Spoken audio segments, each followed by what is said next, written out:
Hi friends, இன்னைக்கு வீடியோவில் நம்ம பார்க்க போகிறது அமேசான் ஸ்கேம். அமேசானில் நான் ஒரு பொருள் ஆர்டர் பண்ணேன், அதனால் ₹1500 நான் லாஸ் பண்ணேன். அந்த இன்சிடென்ட் என்ன அப்படிங்கிறது தான் இன்றைக்கி உங்களுக்கு நான் ஷேர் பண்ண போகிறேன். ஓகே, நான் இன்றைக்கி என்னென்னலாம் நடந்துச்சு அப்படிங்கிற விஷயத்த ஸ்டெப் பை ஸ்டெப் அப்படியே நான் உங்களுக்கு சொல்கிறேன். தீபாவளிக்கு நான் ஒரு சில ப்ராடக்ட்ஸ்லாம் ஆர்டர் பண்ணேன். ஆல்மோஸ்ட் வந்து அதோட டோட்டல் ஒர்த் வந்து ஒரு ₹12,000 to ₹13,000 இருக்கும். அதில் ஒரு ப்ராடக்ட் தான் ஒரு செட் ஆஃப் 6 புக்ஸ், ஒரு தமிழ் புக்ஸ் தான் அது. அந்த 6 புக்கோட மொத்த விலை வந்துட்டு கிட்டத்தட்ட வந்து ₹4,000. ஒரு பல்காக அதை வந்து ஒரு செட்டாக நீங்கள் வாங்கினீங்கன்னா ₹4,000 கிட்ட வரும். அதுவே வந்துட்டு ஒரு புக்காக நீங்கள் செப்பரேட் இண்டிவிஜுவல் ஆர்டர்ஸ் நீங்கள் போடுறீங்க அப்படின்னா அது அரௌண்ட் ஒரு ₹3,000 கிட்ட வந்துச்சு. எனக்கு வந்து ஓகே, ஒரு $800 to ₹1,000 வந்து நம்மளால் சேவ் பண்ண முடியும். ஏன்னா ஒரு காமன் மேன் அப்படி தான் யோசிப்பான் இல்லையா, அதை சேவ் பண்ணலாமே அப்படின்னு நான் அந்த சிங்கிள் ஆர்டராக தான் நான் போட்டேன். இந்த செல்லர் யார் அப்படின்னா CPGS தான். இந்த பல்காக போட்டாலும் அதே செல்லர் தான், தனித்தனியாக போட்டாலும் அதே செல்லர் தான். அதனால் நான் அந்த ஆர்டரையும் பிளேஸ் பண்ணிட்டேன். கிரெடிட் கார்டில் இனிஷியலாக பணமும் கட்டிட்டேன். எனக்கு வந்து ஒரு ப்ராடக்டாக எனக்கு வந்துட்டு டெலிவரி ஆக ஆரம்பிச்சது. அக்டோபர் 20th போல் ஒரு புக் எனக்கு டெலிவரி ஆகிடுச்சு. அதுக்கப்புறம் 2 நாள் கழிச்சு அக்டோபர் 22 நான் வீட்டில் இல்லை, அப்பா தான் இருந்தாங்க. அப்போ எனக்கு வந்து 2 பார்சல் வந்தது. ஓகே, 2 பார்சல்னால் ஒரு பார்சலில் 2 புக்கு, இன்னொரு பார்சலில் 3 புக்கு இருக்கும் அப்படின்னு சொல்லிட்டு நான் அந்த நம்மளோட ஃபோனில் ஆப்பில் செக் பண்ணுவோம் இல்லையா டெலிவரி ஆகிடுச்சான்ட்டு, அதை கூட நான் செக் பண்ணல. ஓகே, ஏன்னா அமேசான் மேலே அந்த அளவுக்கு ஒரு ட்ரஸ்ட்டு, ஏன்னா பல வருஷமாக நம்ம பர்ச்சேஸ் பண்ணிட்டு இருக்கோம், மிகப்பெரிய ஒரு ட்ரஸ்ட் இருக்கும் இல்லையா, அந்த ட்ரஸ்ட்டில் நான் செக் பண்ணல. அப்பா சொன்னாங்க இந்த மாதிரி டெலிவரி ஆயிருக்குப்பா அப்படின்னாங்க. ஓகேன்னு சொல்லிட்டு விட்டுட்டேன். வீட்டுக்கு வந்து பார்த்தா 2 பார்சலில் 3 புக்கு எனக்கு டெலிவரி ஆயிருச்சு. சரி, ஓகே, மேபி இன்னொரு 2 புக்கு இன்னும் ஒரு 2 நாள் கழிச்சோ இல்லை ஒரு வாரம் கழிச்சோ வரும் அப்படின்னு சொல்லிட்டு நானும் விட்டுட்டேன். ஒரு 4 days ஆச்சு, 5 days ஆச்சு, புக்கு டெலிவரி ஆகலை. அப்போ தான் எனக்கு தோணுச்சு, மேபி நம்ம இதை செக் பண்ணி பார்க்கலாம், ட்ராக் பண்ணி பார்க்கலாம், புக்கு எங்கே இருக்குது அப்படின்னு சொல்லி பார்க்கும்பொழுது தான் எனக்கு ஸ்டேட்டஸ் வந்து டெலிவர்டு அப்படின்னு காட்டுச்சு. அப்போ தான் எனக்கு ஐயோ என்னடா அப்படி ஏதோ தப்பு நடந்திருக்கு அப்படின்னு சொல்லிட்டு ஃபர்ஸ்ட் எடுத்தோடனே நம்மளுக்கு யார் மேலே சந்தேகம் வரும்? அந்த டெலிவரி ஏஜென்ட் மேலே தான் சந்தேகம் வரும். டெலிவரி ஏஜென்ட் தான் புக்கை தூக்கிட்டான் போல இருக்கு, ₹1,500 தீபாவளி டைம் வேற தூக்கிட்டான் போல இருக்கு அப்படின்னு சொல்லிட்டு ஒரு காமன் மேன் யோசிக்கிற மாதிரி தான் நானும் யோசிச்சேன். யோசிச்சுட்டு உடனே அமேசானோட சப்போர்ட் அந்த நம்பர் என்ன, சேட் என்ன அப்படின்னு சொல்லிட்டு போயிட்டு வெப் பேஜில் தான் சர்ச் பண்ணி அமேசானோட கஸ்டமர் கேருக்கு கால் பண்ணால் அவங்க வந்துட்டு தமிழ் ஏஜென்ட் கிடையாது, எல்லாமே நார்த் இந்தியன் தான். So Hindi, English. ஸோ முடிஞ்ச அளவுக்கு நான் என்னென்ன நடந்துச்சு அந்த சுச்சுவேஷனை ஃபுல்லாக எக்ஸ்பிளைன் பண்ணேன். அவங்க என்ன சொன்னாங்கன்னா, ஓகே நான் உங்கள் கம்ப்ளைண்ட்டை எடுத்துக்கிட்டு நாங்கள் இன்வெஸ்டிகேட் பண்ணிவிட்டு உங்களுக்கு நாங்கள் ரிட்டர்ன் வரோம் அப்படின்னு சொன்னாங்க. Okay, happy. அமேசான் வந்து நம்ம கம்ப்ளைண்ட் பண்ணியாச்சு, ஸோ நம்மளுக்கு ரிட்டர்ன் வந்துடும், ரீஃபண்ட் வந்துடும், இல்லை நான் புக்கை கொடுத்துருவாங்க அப்படின்னு சொல்லிட்டு நானும் வந்து போயிட்டேன். ஒரு 4 days ஆச்சு, 5 days ஆச்சு, எந்த ஒரு ரெஸ்பான்ஸும் இல்லை. மறுபடியும் நான் கால் பண்ணேன். அப்போது வி ஆர் ஸ்டில் இன்வெஸ்டிகேட்டிங் அப்படின்னாங்க. என்னடா இது சரியில்லையே அப்படின்னு சொல்லிட்டு வச்சுட்டேன். அதுக்கப்புறம் ஒரு 5 days கழிச்சு கால் பண்ணால் அகைன் அதே தான், வி ஆர் ஸ்டில் இன்வெஸ்டிகேட்டிங். அதுக்கப்புறம் ஒரு 10 days போச்சு, 15 days போச்சு. நானே தான் திரும்பி கால் பண்ணிட்டு இருந்தேன். ஒரு கட்டத்தில் அவங்க என்ன சொன்னாங்கன்னா, நாங்கள் இன்வெஸ்டிகேஷன்லாம் முடிச்சிட்டோம், எங்கள் சைடில் எந்த பிரச்சனையும் இல்லை, ப்ராடக்ட் வந்து பக்காவாக நாங்கள் டெலிவர் பண்ணிட்டோம், இந்த கம்ப்ளைண்ட்டை நாங்கள் க்ளோஸ் பண்ணிக்கிறோம், எந்த ரீஃபண்ட் எதுவுமே பாசிபிள் கிடையாது அப்படின்னு சொல்கிறாங்க. நான் என்னோட பிரச்சனை என்னங்கிறது கிளியராக நீங்கள் கேட்கவே இல்லையடா இன்னும், அதுக்குள்ளே நீங்கள் வந்து ப்ராப்ளம் சால்வ்டுன்னு சொல்கிறீங்க. சரி, இன்வெஸ்டிகேஷன்லாம் ஏதோ பண்ணுன்னு சொன்னீங்க இல்லையா, அது என்னென்ன இன்வெஸ்டிகேஷன் பண்ணீங்க, யார்கிட்ட போய் என்ன கேட்டீங்க, என்ன பேசுனீங்க அப்படிங்கிற விஷயத்தை எனக்கு ஷேர் பண்ணு அப்படின்னு சொன்னால், ப்ராடக்ட் வாஸ் டெலிவர்ட் அப்படின்ற ஒரு மெயில் நம்மளுக்கு வரும்ல, அந்த மெயிலை மட்டும் எனக்கு சென்ட் பண்ணாங்க. இன்வெஸ்டிகேட் பண்ணோம், ப்ராடக்ட் வாஸ் டெலிவர்ட் ஒரு மெயில் வந்தது. இதுதான் உங்களோட இன்வெஸ்டிகேஷனடா அப்படின்ற மாதிரி இருந்துச்சு. மறுபடியும் நான் கால் பண்ணி சண்டை போட்டேன். எனக்கு இந்த மாதிரிலாம் நடந்திருக்கு, எனக்கு வந்து சிசிடிவி கூட இருக்குது, எனக்கு வந்து கண்டிப்பாக எனக்கு ரீஃபண்ட் தான் வேணும் அப்படின்னு சொல்லி நான் எவ்வளவோ சண்டை போட்டு பார்க்குறேன். பட் அந்த கஸ்டமர் கேர்லாம் ஒரு டெம்ப்ளேட் கொடுத்துருப்பாங்கல்ல, ரிப்பீட்டடாக ஒரு விஷயத்த சொல்கிற மாதிரி, அதே தான் அவங்க வேரியஸ் ஏஜென்ட்ஸ் என்கிட்ட பேசினாங்க. எல்லாருமே சொல்லக்கூடிய விஷயம் ஒன்று தான், ப்ராடக்ட் வந்து டெலிவரி ஆகிடுச்சு, எங்களால் எதுவுமே பண்ண முடியாது, ரீஃபண்டு எதுவுமே பாசிபிள் கிடையாது, ஸோ கம்ப்ளைண்ட்டை நாங்கள் க்ளோஸ் பண்ணிக்கிறோம். இதே தான் திரும்பி அவங்க சொல்லிட்டு இருந்தாங்க.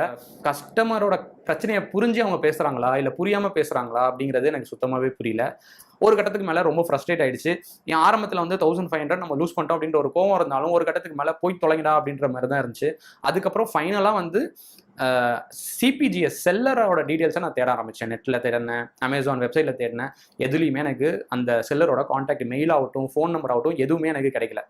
சரி, ஓகே, அமேசான் கிட்டேயாவது நம்ம கேட்கலாம், ஏன்னா அவன் இன்வெஸ்டிகேட் பண்ண அப்படின்னு சொல்லியிருக்காங்க இல்லையா, அப்போ கான்டாக்ட் நம்பர் இல்லாமல் எப்படி இருக்கும் செல்லரோட, அதனால செல்லரோட கான்டாக்ட் நம்பர் இருக்கா அப்படின்னு சொல்லிட்டு அவங்க கிட்ட ஃபோன் பண்ணி கேட்டேன்.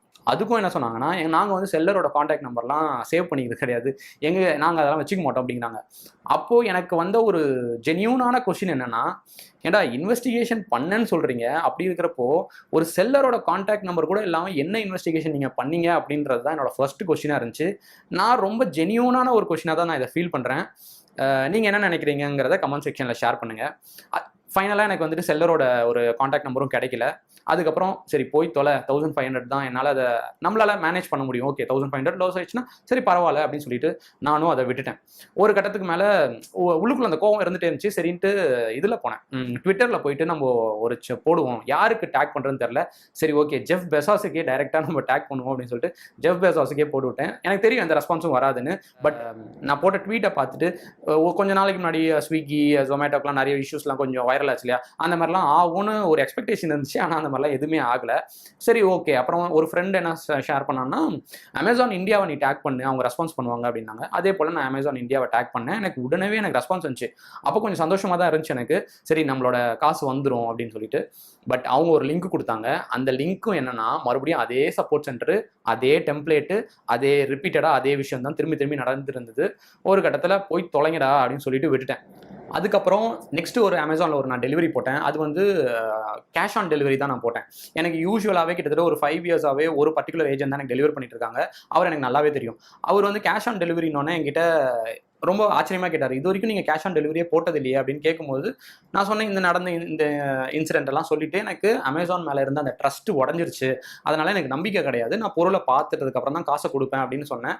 அவரும் வந்துட்டு புரியுது சார் அப்படின்லாம் சொல்லிட்டு அவர் எனக்கு எக்ஸ்பிளைன் பண்ணார். இந்த 5 புக்குமே ஒரு ரெஃபரன்ஸ் நம்பரில் தான் வந்திருக்கு.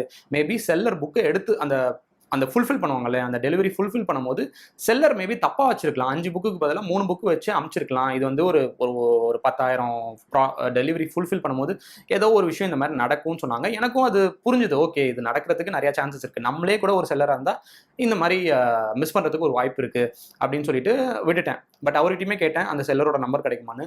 அவருமே இல்லைன்னு தான் சொன்னார். சரின்னு சொல்லிட்டு அந்த விஷயத்தையும் விட்டாச்சு.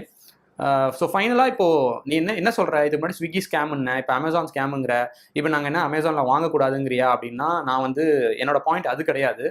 அமேசான் வந்து ஒரு நல்ல கம்பெனி, சூப்பரான கம்பெனி தான். ஏன்னா நம்ம எவ்வளோ வருஷமும் நம்ம வாங்கிட்டு இருக்கோம்.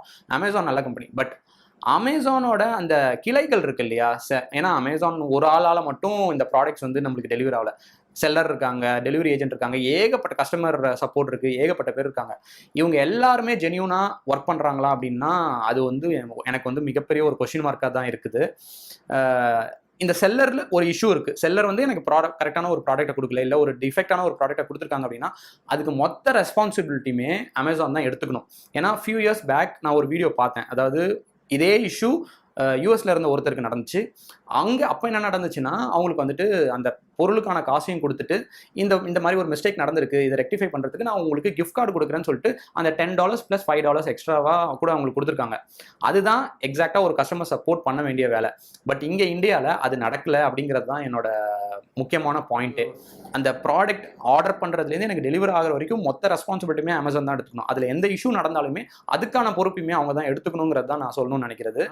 ஒரு $500 மேலே நீங்கள் ஏதாவது ஆர்டர் பண்ணுறீங்க அப்படின்னா அந்த ப்ராடக்டோட செல்லர் யார், செல்லரோட அந்த ரிவ்யூஸ்லாம் எப்படி இருக்குங்கிறத ஃபஸ்ட்டு பாருங்கள்.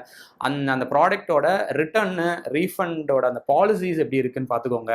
கேஷ் அந்த ஓப்பன் டெலிவரி இருக்கு இல்லையா, ஓடிபி கொடுத்து ஓப்பன் டெலிவரி ஓப்பன் பண்ணி பார்த்துட்டு வீடியோ எடுத்துட்டு இந்த ப்ராசஸ் எல்லாமே பக்காவாக ஃபாலோ பண்ணுங்கள். சப்போஸ் நீங்கள் வந்துட்டு கிரெடிட் கார்ட்லேயே நீங்கள் பே பண்ணிட்டாலும் ப்ராடக்ட் ஓப்பன் பண்ணுறதுக்கு முன்னாடி கிளியர் கட்டாக ஒரு வீடியோ எடுத்து ரெக்கார்ட் பண்ணிவிட்டு அதுக்கப்புறமா அதெல்லாம் ஓப்பன் பண்ணிங்கன்னா மேபி அந்த ப்ராடக்ட்டுக்கான அந்த காசோ இல்லை ஏதாச்சும் ஒரு தப்பான டிஃபெக்டான ப்ராடக்ட் வந்துச்சுன்னா ஒரு ரீஃபண்டு ரிட்டர்ன்லாம் ப்ராசஸ் பண்ணுறதுக்கு உங்களுக்கு ஒரு வாய்ப்பு இருக்குது. இதுவே கூட இப்போ எனக்கே கூட கம்ப்ளைண்ட் பண்ணலாம். நான் வந்து கோர்ட்டில் போயிட்டு கஸ்டமர் கம்ப்ளைண்ட் ரெஜிஸ்டர் பண்ணலாம். அதுக்கு வந்து சம் $700 to $800 நினைக்கிறேன். பட் நான் அதை பண்ணி அதுக்கு ஒரு ப்ராசஸை நான் ஃபாலோ பண்ணி இதெல்லாம் பண்ணி எனக்கு இந்த $1,500 எனக்கு வரத்துக்கு நான் விட்டுட்டு போயிடலாம் அப்படின்னு தான் தோணுச்சு. எனக்கு நடந்த இந்த இஷ்யூ எல்லாருக்கும் நடக்குமானா நடக்காது கண்டிப்பாக. ஏன்னா இது வந்து ஒரு 10,000 பேர் 20,000 பேர் 1,00,000 பேரில் ஒருத்தருக்கு நடக்கக்கூடிய ஒரு பிரச்சனை.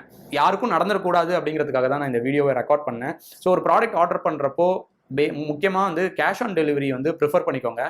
ஸோ அவ்வளோதான் இன்றைக்கி வீடியோ. இதுதான் நான் அமேசானில் ஒரு பொருள் வாங்கி பொருளே வராமல் $1,500 ஃபைன் கட்டின கதை. நம்ம அம்மாலாம் சொல்லி கேட்டிருப்போம், ஆன்லைனில் நம்ம ஆர்டர் பண்ணால் பொருள் கரெக்டாக வீட்டுக்கு வந்துருமாடா, பொருள் சப்போஸ் வரலன்னா காசாவது கொடுத்துருவாங்களா அப்படின்னு சொல்லிட்டுலாம் நம்ம அம்மா பேசி நம்ம கேட்டிருப்போம். எக்ஸாக்டாக அந்த விஷயம் தான் எனக்கு நடந்துச்சு. ஸோ இதே மாதிரி உங்களுக்கு நடக்கக்கூடாது அப்படின்னா கேஷ் ஆன் டெலிவரி கொடுத்துக்கோங்க. அவ்வளோதான் நான் இந்த வீடியோவில் சொல்லணும்னு நினச்சேன். பட் சப்போஸ் இந்த மாதிரியான ஒரு இஷ்யூ ஆல்ரெடி நீங்கள் ஃபேஸ் பண்ணியிருக்கீங்க, இந்த ஸ்டெப்ஸ்லாம் பண்ணி எனக்கு காசு ரீஃபண்ட் வந்திருக்கு அப்படின்னு சொல்லிட்டு ஏதாச்சும் உங்களுக்கு இன்ஃபர்மேஷன் தெரிஞ்சிச்சுன்னா அது என்னங்கிறத எனக்கு கமெண்ட் செக்ஷனில் ஷேர் பண்ணுங்கள். எனக்கு அந்த காசை ரீஃபண்ட் வாங்குறதுக்கு கொஞ்சம் யூஸ்ஃபுல்லாக இருக்கும். ஸோ இதே போல் இன்னொரு வீடியோவில் நான் உங்களை மீட் பண்ணுறேன். தேங்க்ஸ் ஃபார் வாட்சிங். See you. Goodbye.